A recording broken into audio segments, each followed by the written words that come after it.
Okay, welcome everyone. My name is Elisa Martinez. I am a licensed online psychotherapist in California, and I specialize in helping anxious achievers and burned out professionals to find their inner calm, feel more confident and self-assured, and have more clarity about what they want out of their lives.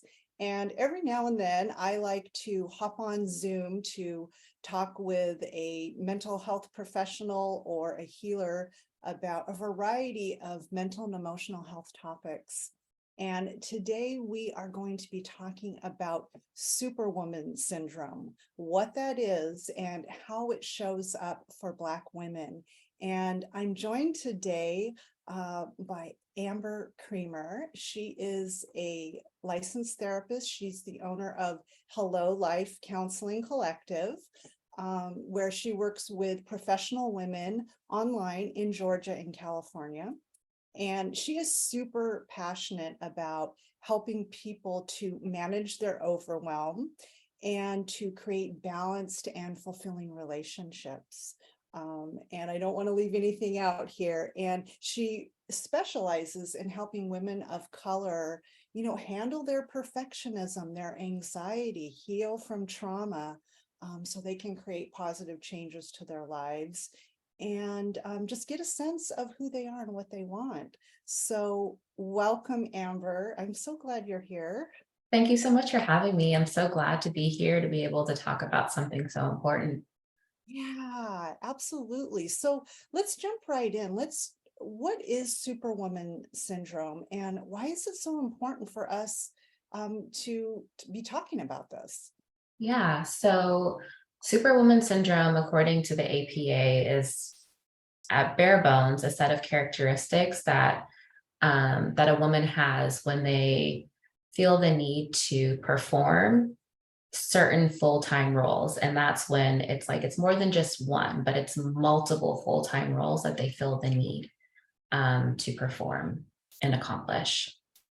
And Okay. this is so important because all the women, most of the women that I work with, they meet and they fall into these characteristics.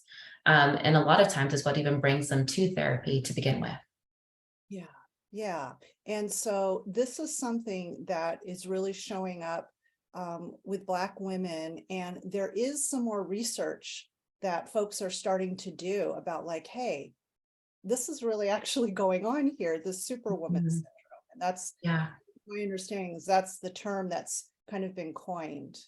Yeah, it is.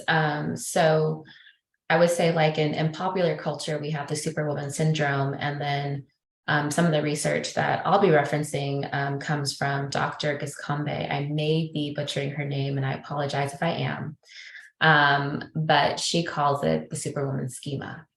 Okay, Superwoman. Mhm, mhm, Let's jump right in and talk about what are some of the characteristics or, signs of Superwoman syndrome. What does that mhm. look Yeah. So one of the first ones, and one of the most significant ones, really, is this obligation to manifest strength. And these women are the strong friends, right? That's the term that we throw around a lot of times today. And these women are strong in a way that doesn't allow them to fully embrace who they are, because they don't have space for quote unquote vulnerability or weakness, or the ability to just kind of like let their hair down and to not have all the answers. So even when they might not feel they have the capacity to be the strong ones, they kind of feel like I have to be the strong one here, right? That's Yeah, yeah. definitely. Because they are that person for like all of their friends, their family, within their romantic relationships. And so because so much of their life is shaped around being this strong individual, um, they have to do that because the people in their life don't really know how to respond to them when they're not. Okay, got it, got it. And so Mhm. let's talk about emotions, this idea of how they hold and carry their emotions, if you can speak to that. Yeah. So with being a superwoman, right? There's that characteristic of suppressing your emotions, not feeling comfortable opening up, because with a lot of women, there's a pattern of those emotions being being misused. And I can't tell you how many times I've heard, like, they're going to use that against me if I tell them, this thing. And it's, you know, um, they find they find peace in that, right? Being strong, being seen as fully capable, right? Distancing from those emotions, um, but they're not able to fully understand themselves. And And I when those, I'm sorry, go ahead. go ahead, sorry. And when those emotions do come, they tend to be very overwhelming. Okay. Yeah. Yeah. Mhm, And which makes sense when you're suppressing or depressing emotions, right? mhm. They're going to come out in other ways. And when they do come out, they might feel overwhelming. And so I'm wondering if there's kind of this sense or this association of emotions, displaying emotions as being a sign of weakness when Mhm. part of it. Yeah, for sure, for sure. Just because there's not a lot of good things that happen for a lot of people when they do express those emotions. I think about, just those things that we condition children to do, right? When they cry. So many times we tell them it's not okay to cry, right? But like, it is okay to cry. It's a natural response to something that happened, right? And so the same thing is happening with the Superwoman Syndrome. These women are shown that there's not space to experience these emotions because they have to continue to move forward and do what is necessary to meet the needs of their life. Right. Okay. So let's move on. What are some of the other characteristics of Superwoman syndrome that you see and that, Mhm. researchers have been looking at too? Yeah.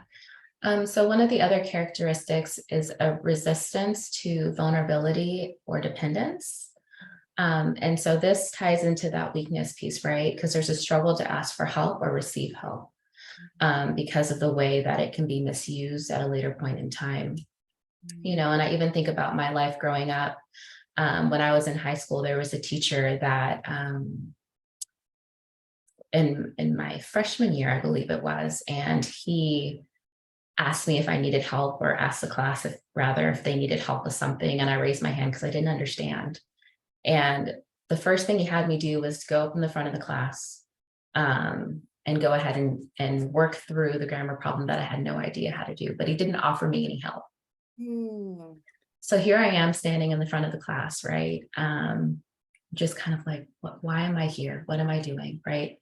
I reached out asking for help, and now I feel embarrassed.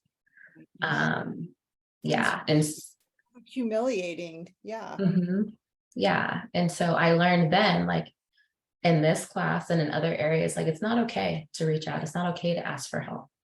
Yeah. Right. Yeah. That Yeah. makes sense. Um, Mhm.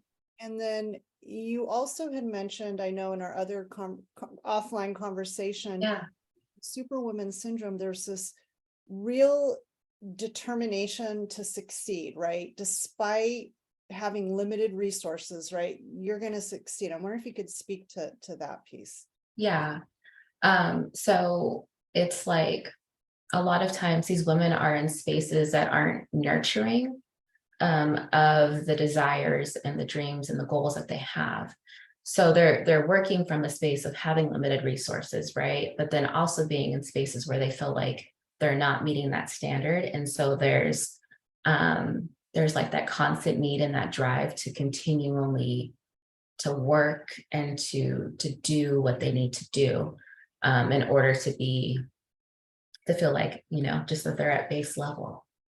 So it leads to overworking, not being able to take care of themselves, struggling to take breaks, which is really problematic. Yeah. Yeah. And so, and let's talk about this sense of obligation to help others and kind of prioritizing, caring for other people. Yeah. And that shows up. Yeah. And the thing that, like with a lot of the other characteristics of the Superwoman syndrome is like on the surface, it doesn't seem like this would be problematic, right? Like being strong is not problematic. Being able to suppress emotions in certain situations, completely appropriate, not problematic, right? And the same thing with this obligation to caretake or to be a helper within the right context is not problematic. But with this characteristic, it's really focusing on how these women really aren't able to care for themselves in relationship to others. And it's in a self-sacrificial way. And so they've learned that there's not enough space for them. And these relationships may not be reciprocal, where others are not caring for them in the same way that they're caring for those that they love. And they have taken on a part of their identity as being a caretaker, as being a helper. And so without that, they lose a part of themselves. So it can be a really big part of identity and give like this sense of purpose, right? This is my role, right? I take care of other people. And I think I like what you said about context, how it's super important, because Yeah. I think a lot of these characteristics, like this incredible strength, this resilience, right? Caring for others, it can be a double-edged sword, right? When you are not tending to, or you don't have the resources, time or space to tend to your own needs, right? All of the wonderful things that you're doing and your strength, it comes at this big cost. That's kind of what I'm feeling. It definitely does. Definitely does. So you're right. Understanding that context is so important. Yeah. And I'm wondering if you could talk about, I know when we were talking about this, you were saying that this isn't a choice here. And I'm wondering if you could speak to that. Yeah. And something that I think about and in the work that I do is that, with most things, no one's chosen, right, to have anxiety or depression or, those types of things. It just, there's certain circumstances that have come together that have created a situation that make that possible. And it's the same thing with the Superwoman syndrome. Like it's rooted in historical and cultural practices that have created the need for survival for Black women in particular, to be able to manage the fact that they have to be like mother, nurturer, caregiver, breadwinner, etc. Right? Because there's so many roles and responsibilities that are there. And so it's like if we think about, like slavery, for example, within its cultural context, right? It's like women were not cared for, they weren't protected, they didn't have autonomy over their body, right? And so if we think about like you could get married to a man in the morning, in the afternoon, they could be sold off to another plantation, right? You didn't have any sort of way to protect yourself or to say to yourself, like, I can depend on these other people, or there are structures or things in place that create that support. And so those patterns, even though slavery, no longer here, right? But those patterns have been passed down from mother to mother. And so I just think about like how that's taking up space now, right? And how that's shifted and changed. Yeah. And then, thinking about even though slavery has been abolished in this country, racism is still here, right? Yeah. Systemic oppression, systemic racism, white supremacy, right? All of these systems that are here. And you also, when we had talked to you, had said something about, mentioning the continued incarceration, over incarceration of Black men, right?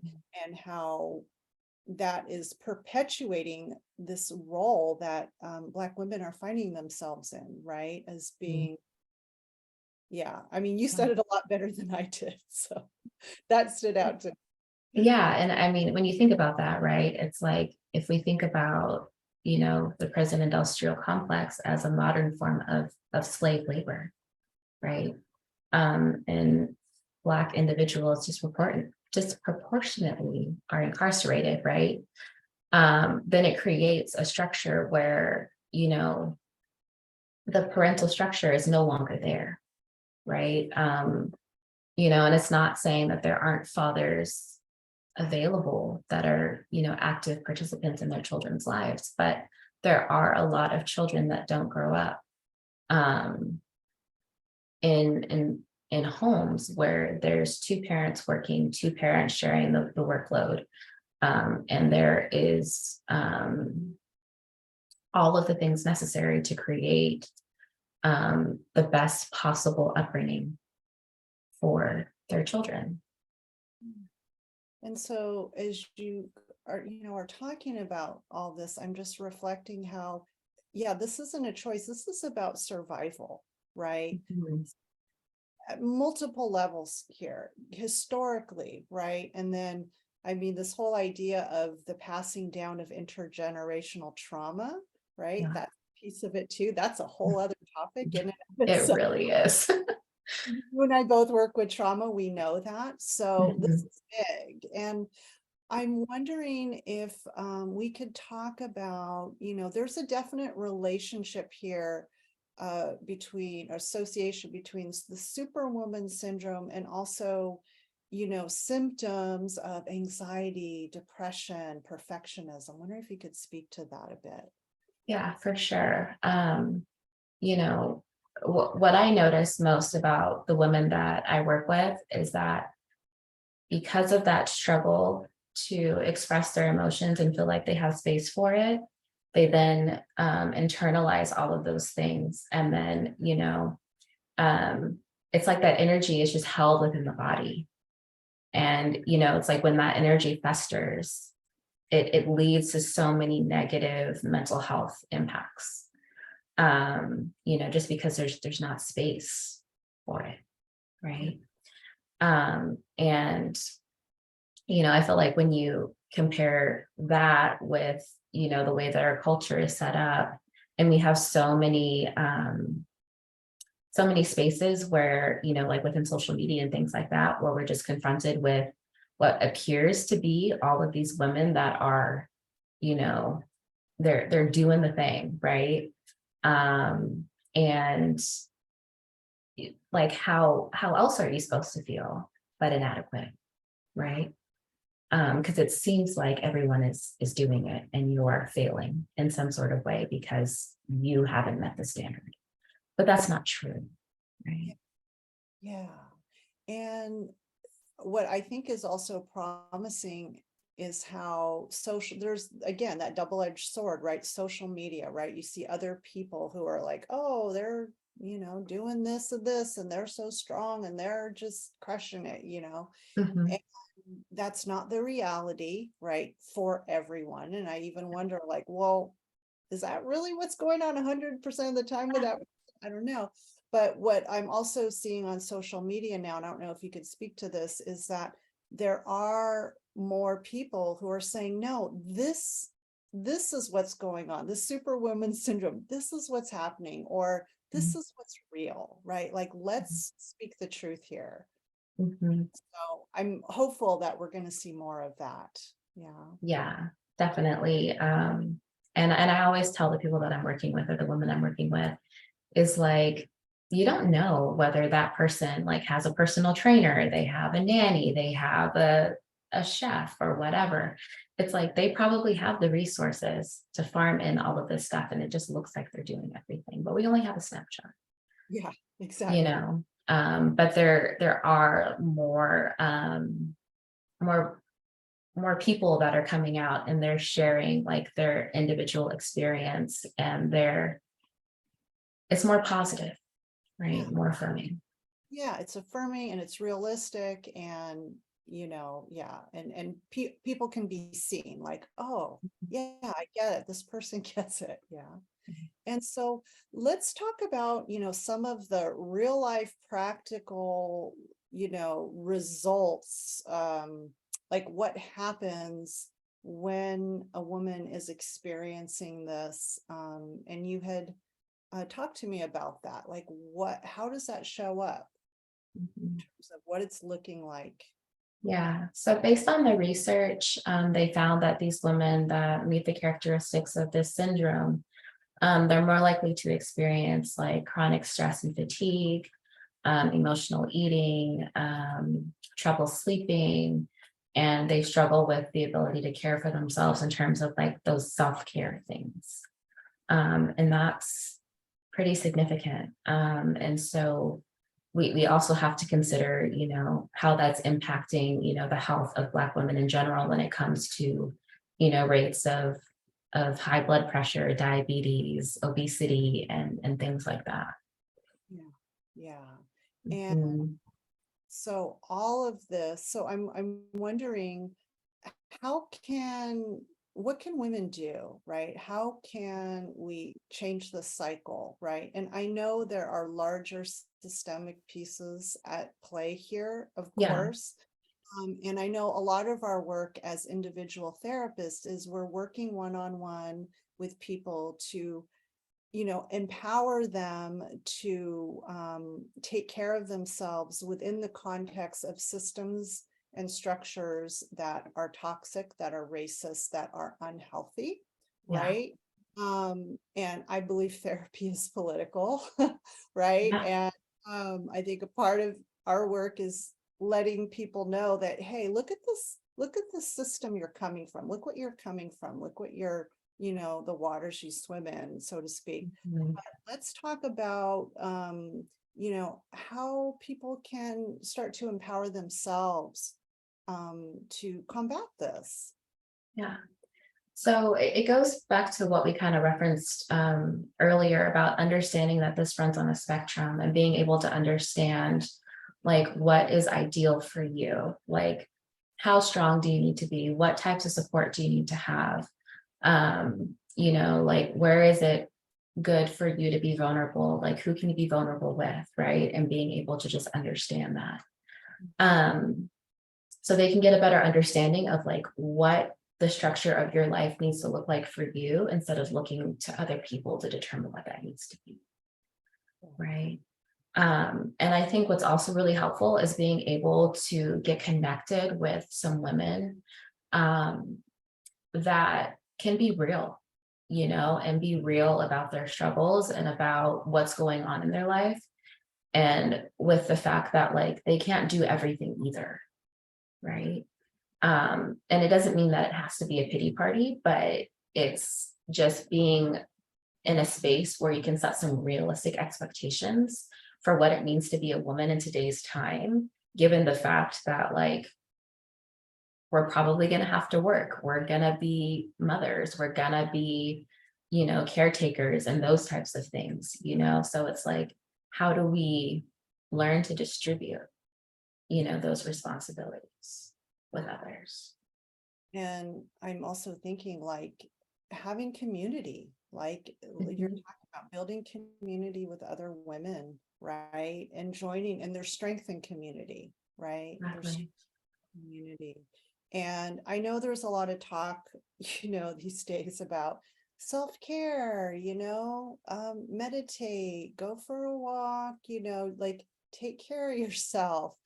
Yeah. And how I am imagining that those who struggle with, some of the characteristics of Superwoman Syndrome, how even taking time for that self-care, right, is so hard, right? So Yeah. how can you make self-care, whatever that looks like for you, what feels nurturing to you, how can you make it work in your life? Yeah. Right? Because a lot of women set themselves up to be, like they're caring for so many people and they're doing so much. Yeah. So making it work. Yeah. So I always tell people it's about starting small. Yeah. Like it could be something as simple as like stepping away from your computer on your lunch break instead of like sitting in front of your desk and eating. It could be, taking another 5 minutes, in the shower just to kind of like sit there and let the water hit you. Right. But I think it also has to deal with like being compassionate to yourself and allowing yourself to say, like, no, like I need this, and that's okay, because you're a human and you have needs. It's like you're Yeah. not a robot. It's okay. And I love that saying, you can't pour from an empty cup. It is so Exactly. right. Mhm.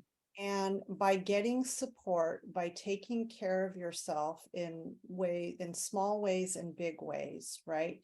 Even if Mhm. you need to reach out to, a professional, right?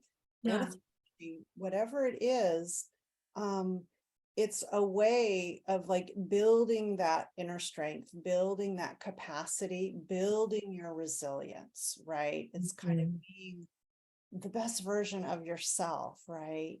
And not burning out in the process of it. Yeah, that's a little like fine print, right? It's like, are you doing all these things while burning out, or are you doing all these things while caring for yourself? Yeah, yeah. Right. So I'm wondering, this has been so great to just talk about this and learn more from you. And I'm wondering if people want more resources, right? Like if they want to get in touch with you, or if they want Mhm. to, find out more about this. I know there's some links that you gave me. I'm going to include, Yeah. in the notes here. But yeah, just wondering about any resources folks can turn to. Yeah, Dr. Gascombe's work is probably a really good place to start. And in the article that I sent over to you, she has some books and references to other studies that have been done that focus on the Superwoman Syndrome. And so that's a good place to start. But if you're looking to reach out to me and talk with me about what it may look like for you on an individual level, I would love to talk with you about that. And, you can reach out to me via my website. That's the best probably way to go. And that's www.hellolifecounseling.com. Okay, yeah, and I'm going to have all this information in Mhm. the notes. And I just really appreciate this time, that I've had to talk with you. And thank you so much for sharing this information and all of, the articles and the links that you shared with me. I appreciate it. So, yeah, but thank you everyone for joining us. Thank And you. yeah, thank you, Amber.